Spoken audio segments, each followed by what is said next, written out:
Korupsi adalah tindakan menyalahgunakan jabatan untuk kepentingan pribadi dan digunakan sebagai upaya memperkaya diri sendiri. Korupsi sangatlah berdampak negatif pada kehidupan masyarakat sekitar. Di Indonesia sendiri, korupsi sudah merajalela di mana-mana, dan kasus korupsi selalu saja bertambah setiap tahunnya. Mungkin ini dikarenakan setiap orang sudah tidak lagi menganggap korupsi sebagai pelanggaran hukum, melainkan sudah menjadi kebiasaan yang umum. Korupsi di Indonesia kian lama kian akut. Padahal, korupsi memiliki dampak negatif bagi seluruh sendi kehidupan, tak terkecuali sektor perekonomian.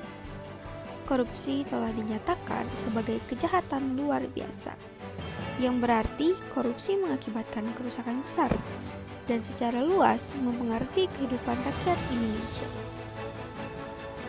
Dalam banyak literatur disebutkan bahwa korupsi mengakibatkan penurunan daya saing nasional, mengganggu pertumbuhan ekonomi, menimbulkan biaya sosial yang besar, dan akhirnya menambah tingkat kemiskinan.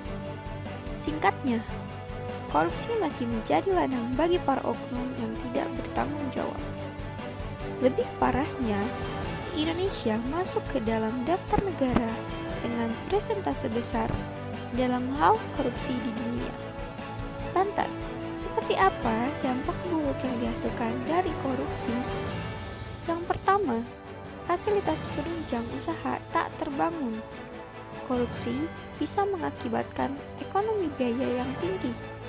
Contoh sederhananya adalah fasilitas transportasi seperti jalan, jembatan, pelabuhan dan bandara yang tidak terbangun akibat dana pembangunannya korupsi. Yang kedua, harga barang kian mahal. Dampak lanjutan dari biaya ekonomi tinggi adalah harga barang yang ikut melambung. Alasannya, karena biaya produksi menjadi tinggi akibat fasilitas-fasilitas pendukung dunia usaha lainnya. Yang ketiga, matinya etika sosial politik.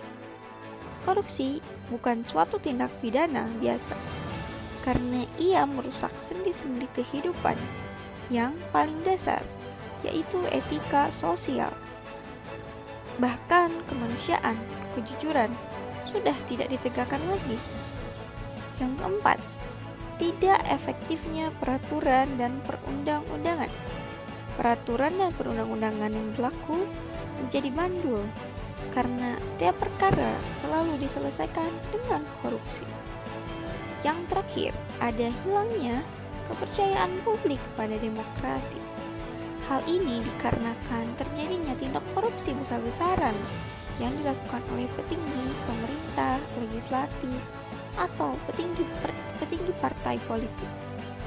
Kondisi ini mengakibatkan berkurangnya bahkan hilangnya kepercayaan publik terhadap pemerintahan yang sedang berjalan.